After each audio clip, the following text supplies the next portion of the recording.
All right, well, happy to welcome ESPN NBA analyst Jalen Rose. Jalen, welcome to BNC. Thanks a lot. I appreciate you having me. Jalen and Basketball Hall of Famer Tracy McGrady spent their Veterans Day at Al Udeid Air Force Base at Qatar, or Qatar as some refer to it. Jalen, tell our viewers why it was so important for the two of you to go spend time with our American troops who are so far away from their families. Soldiers and troops sacrificed so much so that we can have our freedom, their time, their lives, their families, in order for us to have the liberties, a kid from Detroit, Michigan, to be able to even be in Qatar and enjoy the freedoms that I have, and to see the smiles on their faces, to be able to take pictures, to be able to sign autographs, to be able to hear stories. It was really fun for T-Mac and I. Now, I can imagine what your presence there means for so many of our troops. I've seen some of the photos of your visit so far. What's been the best reaction that you've received, though? The best reaction probably was somebody that's actually from Detroit. He had on a Tigers hat, a Michigan jersey, and he made sure he let me know that Michigan is the #1 squad.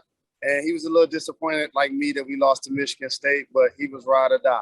And then I ran into another, there's only a couple of us in the world, Detroit Lions fans. Yes, there are people like me that root for a winless team.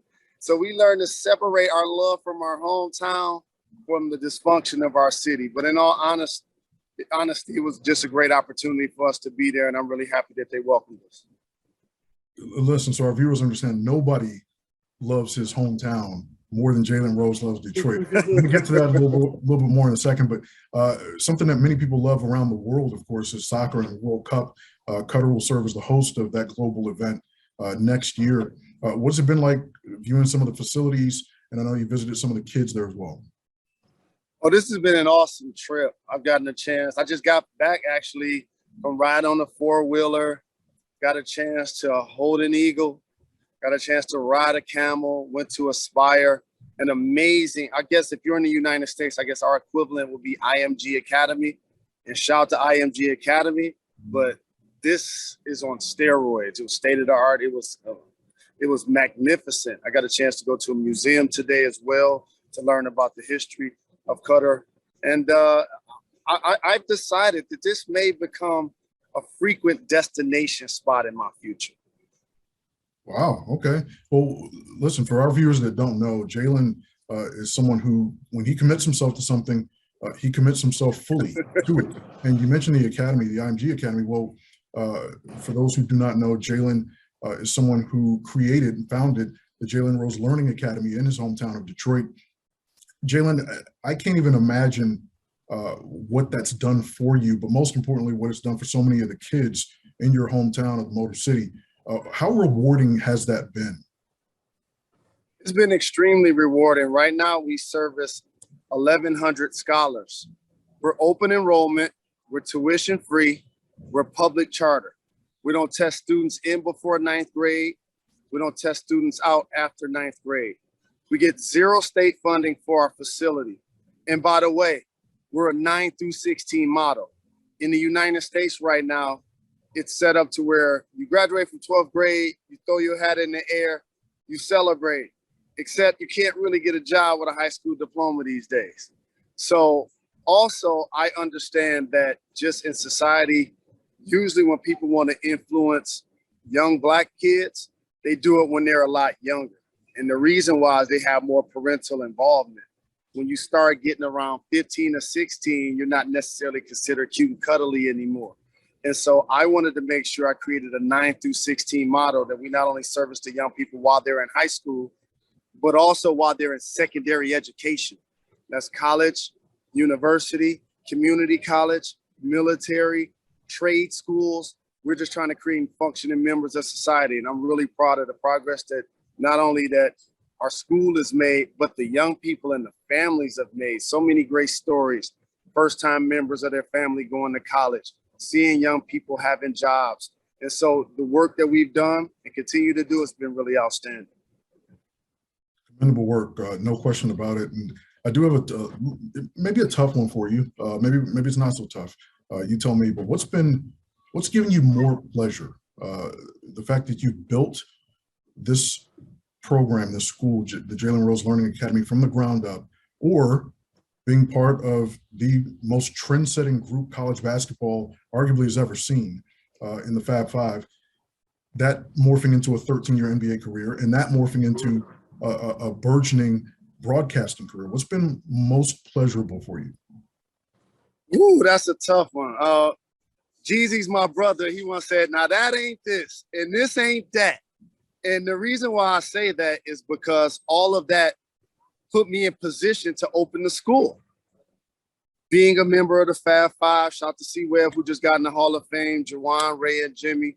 You'll definitely likely see us in Ann Arbor together this year. And that propelled me into the NBA. You don't play 13 years, you don't get 13 years worth of checks. And so once you're able to do that, then you're able to start a foundation. And that's what I did, the Jalen Rose Charitable Fund in the early 2000s that influenced 5 public school students for 8 years. And then I decided, along with my team, that we can and should do more. We're influenced 40 kids. That's awesome.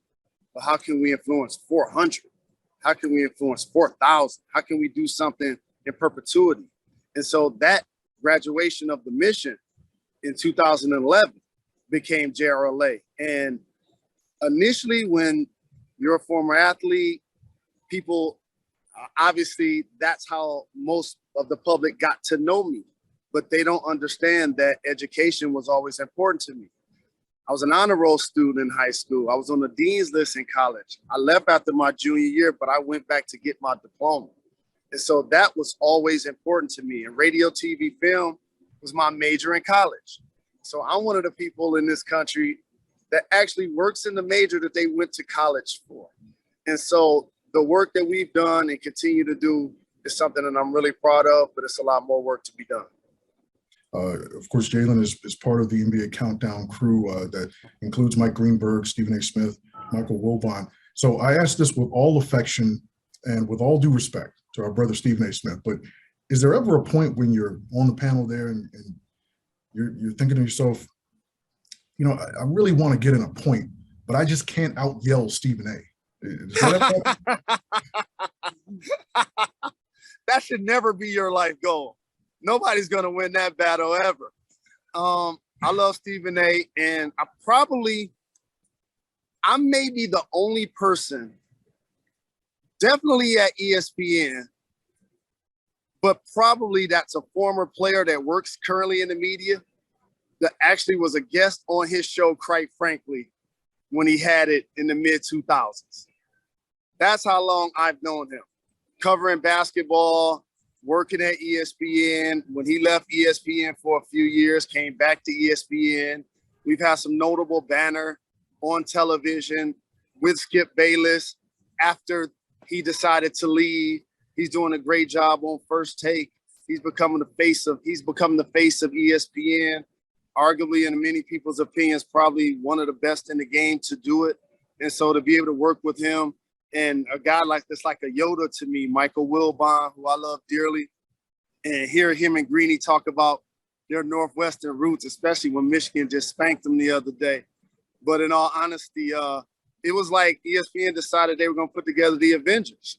And I think that's what they did. They said, we're going to look at our roster and we're going to get people who we know have earned the respect of the public, of the players on every level, plus front offices around the league. And so I thought it was a really good idea by Dave Roberts, Norby Williamson, and the team at ESPN. And I've seen a couple of emails. By the way, I don't judge shows by ratings, but I have seen a couple of emails that say the ratings are up here, the ratings are up there, and whatever. And I'm really excited about that. But ultimately, as you know, it's about putting together a good show. And so when I get up out of the chair, I know if it was a good show. And that's how I feel about our team. And so we're going to keep getting better. Excited about Christmas Day. It's going to be a long day. I believe Magic Johnson is going to be joining us that day as well. So this is going to be a great NBA season, a lot of great storylines. And you mentioned that group.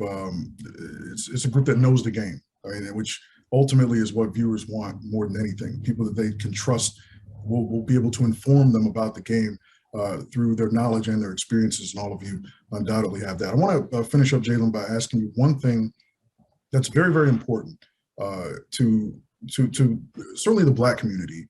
But I'm sure there, some of our white brothers and sisters also want to know this as well.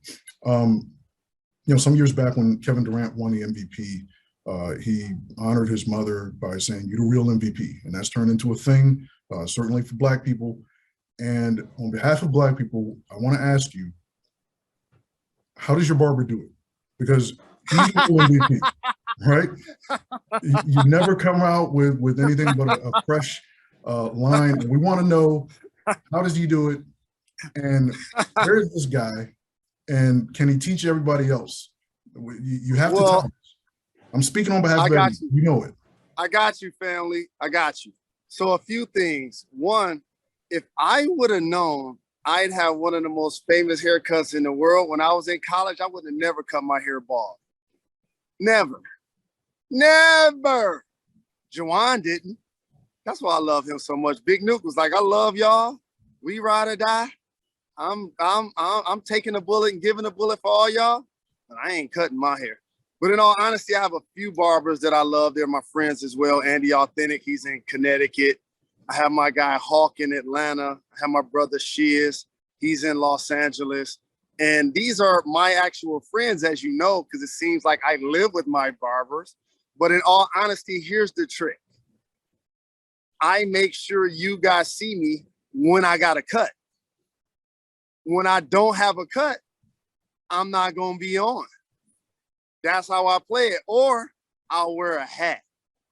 And so now I go from having a bald head to a short haircut, and then having waves and a half moon Caesar in my head. And I walked into a barbershop, they had like 4 or 5 different cuts of mine up there, right? And so now all of a sudden I grow my hair out, and people are like, "Oh, that ain't his hair." Like, let me tell y'all something. I'm from the northwest side of Detroit. I don't love y'all or care about y'all opinion that much to go through all of that. And y'all done already see me with a bald head. If there was any issues, if I even think there's any, I'm going bald immediately. And so, in all honesty, it's just fun that that's become one of the signature and trademark things that's discussed. And it's great to be considered a verb. It's something positive. So I appreciate the love.